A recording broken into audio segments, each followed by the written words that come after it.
এখন আর ঝোলা গরিব নেই, বড় মানুষ হয়ে গেছে। তার বাড়ি, তার গাড়ি, হাতি ঘোড়া, খাওয়া পরা, চাল চলন, লোকজন সব রাজার মতন। দেশের রাজা তাকে যার পরাণী খাতির করেন, তাকে জিজ্ঞাসা না করে ভারী কাজে হাত দেন না। এর মধ্যে একদিন হয়েছে কি, আর কোন এক দেশের এক রাজা 10 জন লোক নিয়ে এসে এই দেশ লুটতে লাগলো। রাজার সিপাহীদের মেরে খোড়া করে দিয়েছে। এখন রাজার বাড়ি লুটে কখন তাকে ধরে নিয়ে যাবে তার ঠিক নেই। রাজামশাই তাড়াতাড়ি ঝোলাকে ডাকিয়ে বললেন, ভাই এখন কি করি বলতো, বেদেই ও নেবে দেখছি। ঝোলা তখন বলল, আপনার কোনো ভয় নেই, অমনি চুপ করে বসে থাকুন, আমি সব ঠিক করে দিচ্ছি।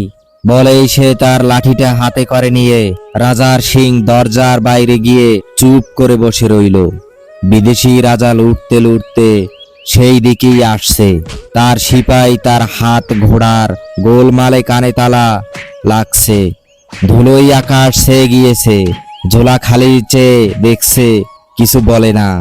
বিদেশি রাজা পাহাড়ের মতন এক হাতি চড়ে সকলের আগে আগে আসছে আর ভাবছে সব লুটে নেব। আর ঝোলা চুপ করে দাঁড়িয়ে আছে আর ভাবছে আর একটু কাছে এলেই হয়।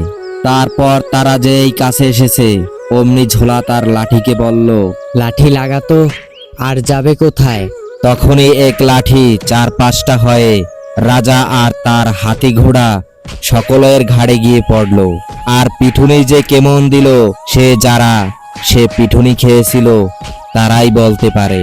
পিটুনি খেয়ে রাজা চেঁচাতে চেঁচাতে বলল, আর না বাবা, আমাদের ঘাট হয়েছে, এখন ছেড়ে দাও, আমরা দেশে চলে যাই।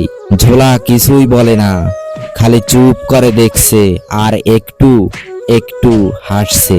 শেষে রাজা বলল, তোমাদের জাল উঠেছি সব ফিরিয়ে দিচ্ছি, আমার রাজ্যও দিচ্ছি, দোহাই বাবা আমাকে ছেড়ে দাও। তখন ঝোলা গিয়ে তার রাজাকে বলল, রাজামশাই সব ফিরিয়ে দেবে বলছে, আর তাদের রাজ্য আপনাকে দেবে বলছে, আর বলছে দোহাই বাবা ছেড়ে দাও, এখন কি হুকুম হয়? রাজা মশাইয়ের কথায় ঝোলা তার লাঠি থামিয়ে দিলে। তারপর বিদেশি রাজা কাঁদতে কাঁদতে এসে রাজা মশাইয়ের পায়ে পড়ে মাপ চাইল। রাজামশাই ঝোলাকে দেখিয়ে বললেন, আমার এই লোকটিকে যদি তোমার অর্ধেক রাজ্য দাও আর তার সঙ্গে তোমার মেয়ের বিয়ে দাও, তাহলে তোমাকে মাপ করব। সে তো সব রাজ্যই দিতে চেয়েছিল, কাজেই ঝোলাকে তার অর্ধেক রাজ্য আর মেয়ে দিতে তখনই রাজি হলো। তারপর ঝোলা সেই অর্ধেক রাজ্যর রাজা হলো আর রাজার মেয়ের সঙ্গে তার বিয়ে হলো। ঝোলা ও তার স্ত্রী সুখে শান্তিতে বসবাস করতে লাগলো।